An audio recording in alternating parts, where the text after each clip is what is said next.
Hi, Jim. How do you do, Bob? Well, I'm fixed up the questions here. What's really important is you started out in retina. You did a retina fellowship, and then you got involved with her, and you came out, the great classic paper introducing laser trabeculoplasty. Worthen, had tried it previously, but didn't get it to work, or got it to work in some cases. Why don't you recap how you went from retina to get into the laser analyzing their data at Wilmer on the laser trabeculoplasty, and then went ahead with your own study and essentially came up with that landmark paper? Well, of course, when I was a resident at Wilmer, I did study all aspects of ophthalmology, including, of course, glaucoma. And then when I came to Oklahoma City, first of all, I was full-time at the University of Oklahoma for 4 years. In fact, I was their only full-time ophthalmologist, so I had to teach all aspects of glaucoma, not only retina, but glaucoma and everything else. And then later on, when I went back into private practice, I did have access to the third argon laser in the United States, which, of course, at that time was used for diabetic retinopathy. But I've always been an insatiable reader, and I had been reading about these various attempts over a period of 6 years to treat glaucoma by perforating the meshwork, by Krasnov with his Q-switch laser, and by several others with argon lasers, and they'd all failed. And so I got, one of the things about trying to be creative is you have to know as much as possible about the subject before you try to find out anything else. And I visualized the trabecular meshwork as a circle instead of just a cross-section. If you're thinking of cross-section, you try to perforate it. But when you think of it as a circle, then you can come to different ideas, such as that senile stretching can collapse the layers.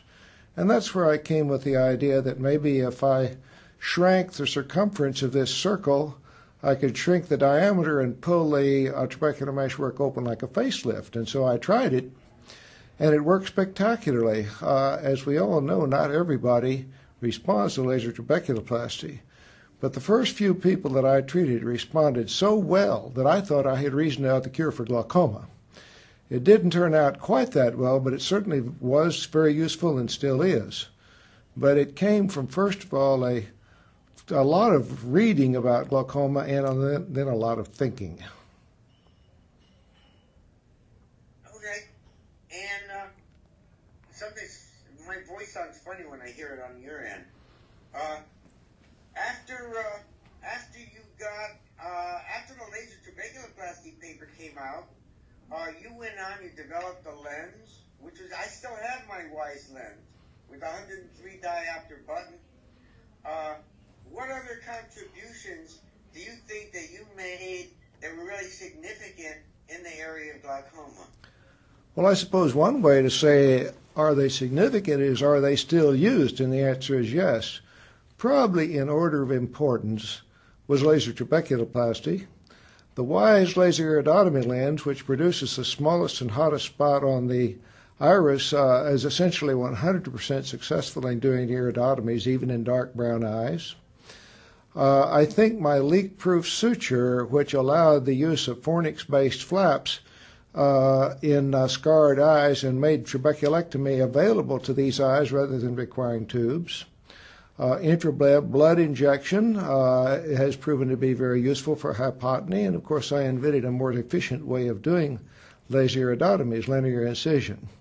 So and all 5 of these are still used. Yeah, I think the residents these days don't go back and read the whole literature, and they ought to. When's the last time you did a sphincterotomy? Actually, you don't have much need for sphincterotomies anymore because people aren't put on pilocarpine for years, but there are still displaced pupils. I think I did a sphincterotomy probably about 3 weeks ago. Let's kind of switch to a different topic here and go back to our younger days. When you were a resident and a fellow early on in your career, who were your most significant role models and mentors? Well, I had many, but I think the two most important were, first of all, J. Donald Gass, who was my first chief resident when I was a first-year resident at Wilmer.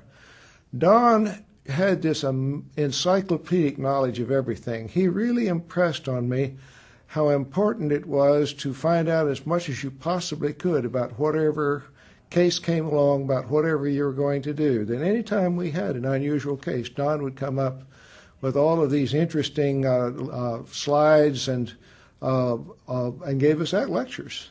The other was Dr. Ed Momney, the professor. Ed Momney was a real innovator. He got all of these wild and woolly cases sent from all over the world, and he was a master at figuring out original and better ways to deal with these complicated problems. And so Don Gass gave me the importance of knowing as much as you could, and Ed Momney, the importance of being able to think up new and better things.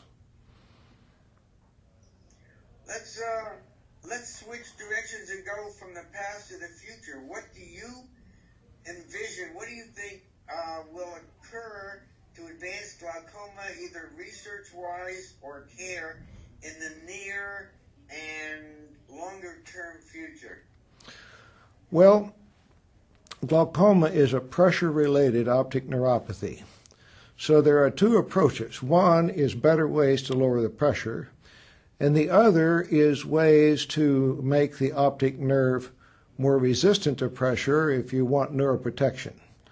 First of all, since you can cause any optic nerve to degenerate if you get the pressure high enough, I think that neuroprotection is always going to be a secondary benefit. What we need is better ways to keep the pressure down and safer ways. And I think that probably some way to really make the trabecular meshwork work better is going to be the way to go, whether it is an intraocular injection of something that cleans out the meshwork over the long term, or whether it would be something like laser ablation of the meshwork down to Schlimm's canal.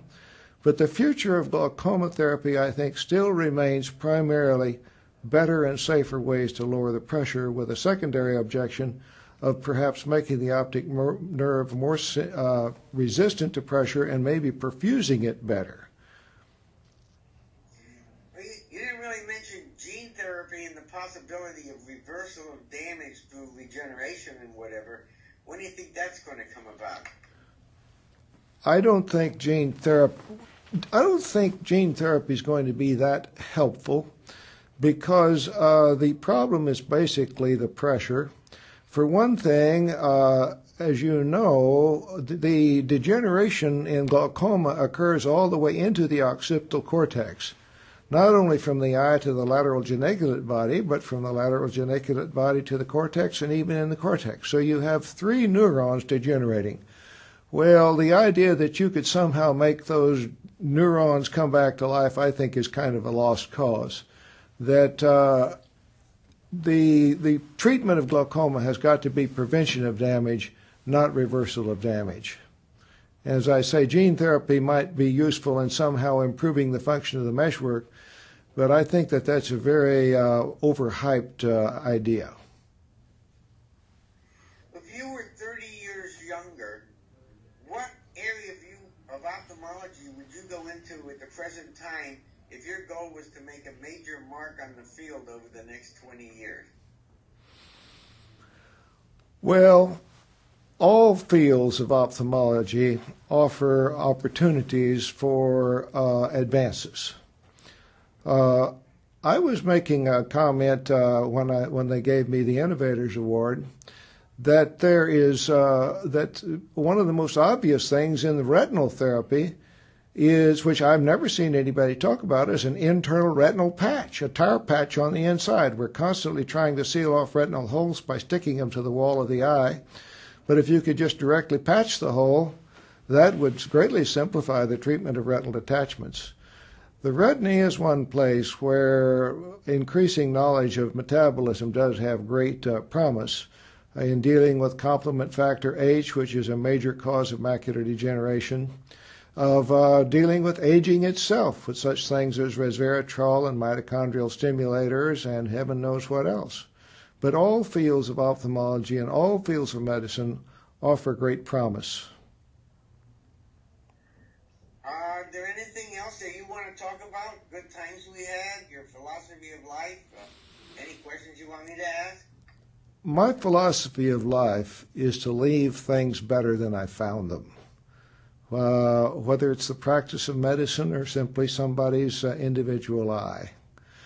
What concerns me more than anything else is that we have a trend to consider medicine to be some sort of public utility, not a challenging profession practiced by talented people. And I'm really concerned that we're going to have trouble getting talented people to go into medicine at all.